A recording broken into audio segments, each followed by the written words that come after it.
Ассалаумағалейкум, құрметті көрермен. 2020 жылы айыппұлдар көлемі өзгерді. Ішінде ең страшный қандай деп ойлайсыздар? Ол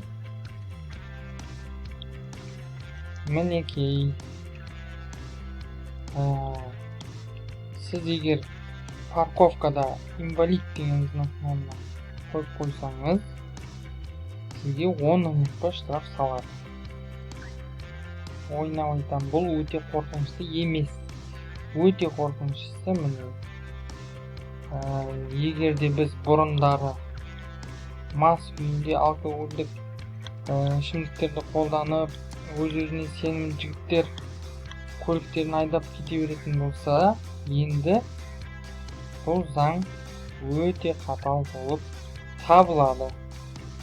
Сіз егер сондай жағдайда, сондай күйде ұсталып қалсаңыз, сіздің жүргізуші куәлігіңізді 7 жылға алып қояды.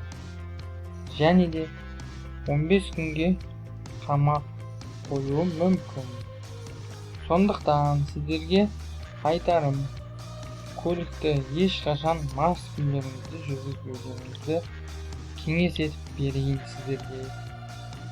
Сіздердің барлықтарыңызға сәттілік. Штраф төлемеңіздер. Жол ережесін, жол қозғалыс ережесін нақты біліп жүріңіздер.